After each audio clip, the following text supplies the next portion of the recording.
there were a lot of things that happened well after a previous episode 94, where we were talking about teams like the Denver Broncos, the Seattle Seahawks, the Washington football team. Literally half of the teams, actually more than half of the teams that I talked about in the previous episode, they literally did some things. They literally made some moves literally right after I recorded that episode. So we're here to rectify that here today with some corrections, because there was some buzz. It was literally free agency frenzy literally the week before the new league year rang.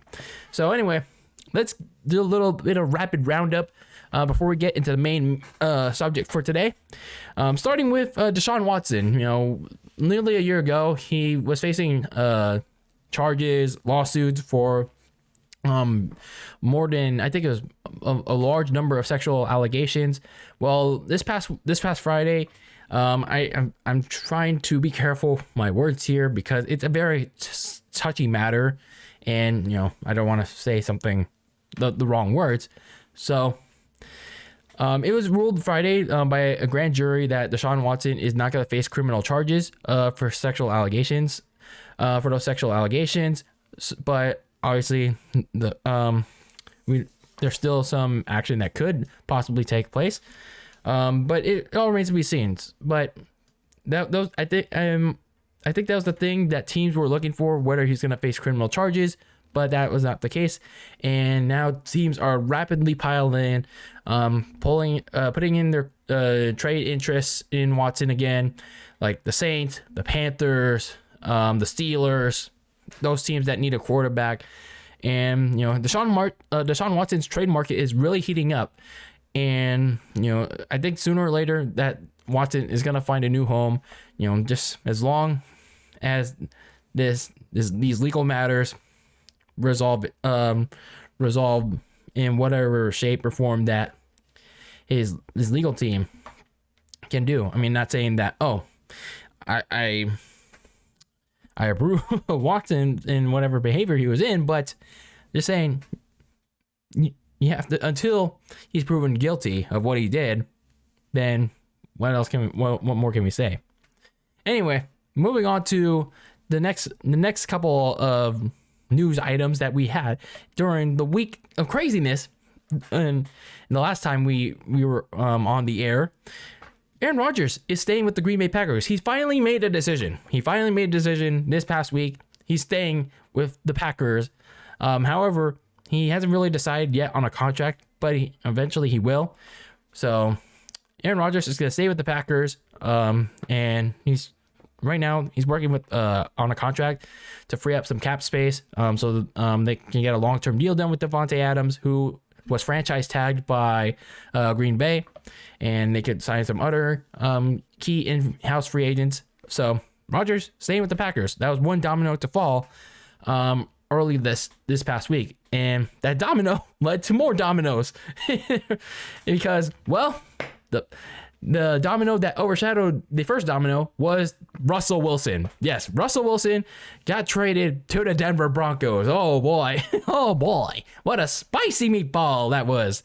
So the Seattle Seahawks finally did it. They finally packaged Russell Wilson off to a different team, going to the Mile High. The Denver Broncos finally heard what I said. I guess they saw what I said and lit up the shiniest of quarterback signals, their own version of the bat signal, and they got their quarterback. They finally got their quarterback in Russell Wilson. So a massive deal that happened this past week, and the Seahawks, they got a big haul for Wilson in return. They got 2 first-round picks, including this year's 9th overall pick that Denver had, a 2023 first-round pick, multiple day 2 picks, including this year in 2023. They also got Drew Lock and Noah Fant. They're the Broncos tight end. So kind of a you give, but you got to give something back kind of deal for Denver. And then also that same day, it truly kind of felt like an end of an era, because Bobby Wagner, the Seahawks linebacker, the last gasp, like the last key piece of the Legion of Boom, was released that same day. So, damn. It truly is the end of the era, but Pete Carroll's still there. Going to lead that rebuild, so yikes. So, for the Broncos, though, good shit. Good shit. And, Russell Wilson's coming in with a talented group with, Cortland Sutton, Jerry Jeudy, Javonte Williams, and then as long as you rehaul that offensive line and you got the money to do it, and you kind of have to find a tight end, though.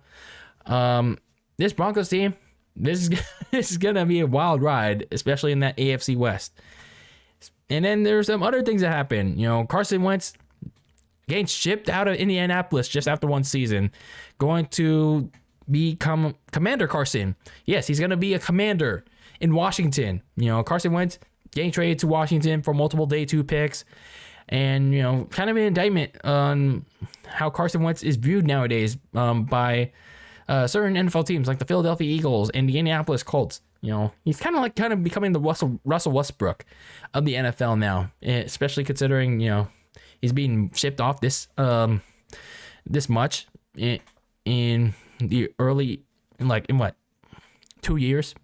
Oof. So for Washington, I guess it solves their quarterback problems to a slight degree, but hopefully Ron Rivera gives them a little attitude adjustment. Hopefully. Meanwhile, in Bears football county, they actually traded Khalil Mack. They're one of the key pieces to that defensive line. Khalil Mack is going to the LA Chargers. Hopefully not going to be clippering it up like the Chargers did this past season. So the Chargers gave up a 2022 second-round pick and a 2023 sixth-round pick to get Khalil Mack from the Bears. So for Chicago, it frees up some cap space, but now they have to address this replacement. But you get some cap relief in the long-term future. For the Chargers, they get a key piece in the defensive line and hopefully get a run stopper and someone to help out Joey Bosa as well. So kind of a win-win for both sides. So we'll see what happens there for LA. And not a trade of sorts, but the Raiders got an important deal done. They re-signed, or they not re-signed, but they gave a contract extension to their Pro Bowl defensive end Max Crosby. He got 4 years, nearly $99 million. It's like 98.98. Why don't we just call it 99? I don't know why they have to do these fancy numbers. But anyway, Max Crosby got a huge payday, and well, this is probably gonna be like the standard for NFL defensive ends. I'm just gonna imagine what Nick Bosa's contract extension is gonna be like. Oh boy! But for the Raiders, they get their key piece to the defensive line locked up long term. Good signing right there. And then last but not least, well, the Cowboys. I don't know what they did. I don't know what they were doing here. Sure, they had to get rid of him, but for this little, man. So the Cowboys, they had to get rid of Amari Cooper, so they traded him to the land, Cleveland. They traded him to the Cleveland Browns for very little. Yes, very little. They only got a 2022 5th and 6th round pick in return. Wow. Amari Cooper's, he's kind of overrated. He's kind of mid. But I guess you pair him up with a mid quarterback like Baker Mayfield. So, man, that's rough. That's really rough for the Cowboys. Just to get that little in return. I would expect maybe a 3rd round pick, but damn, that's so little. But you get some cap relief, I guess. And the Cowboys already have a top receiver in CeeDee Lamb, and you hope that you get Michael Gallup back in free agency. You hope you lock him up in a long-term deal. But if you're Jerry Jones, the GM, this is not good. This is not a good deal for the Browns. Well, you still have some things to address. Future Dylan also interjecting here, just a couple hours after I broke out that news. We also had Kirk Cousins of the Minnesota Vikings agreeing to a 1-year big extension, $30 million over, actually $33 million to be exact. Yes, big extension for Kirk Cousins. How does he keep fleecing the Minnesota Vikings of all that money? So he gets to stay till 2023, and he also has a no trade clause. So yes, Minnesota gets to settle for more mediocrity under Kirk Cousins. And perhaps the biggest news of all that could trump the entire offseason, Tom Brady. Yes, Tom Brady is announcing that he is unretiring. Yes, Tom Brady is coming out of retirement to play, who knows, maybe 1, 2, 3 more seasons. I don't know how many seasons, however long he wants to play. All we know is Tom Brady is coming back to play another season in the NFL, unretiring.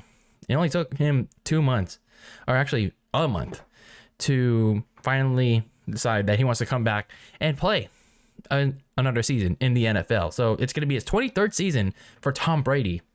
And holy hell, we'll see what happens with Tom Brady. What's going to happen in his 23rd season. He's coming back with the Bucs, and at least the Bucs, it's going to be, well, they don't really have to answer much questions about quarterback, at least for now. But, at some point in time, you got to address that question in the future. But for now, you have Tom Brady back in the lineup, but good things popping, little things stopping for Tampa Bay in 2022. Now that you have Brady back under center, but then again, what do you know what's gonna happen with Brady? Is his play gonna be the same? Is it gonna decline a bit? We don't know.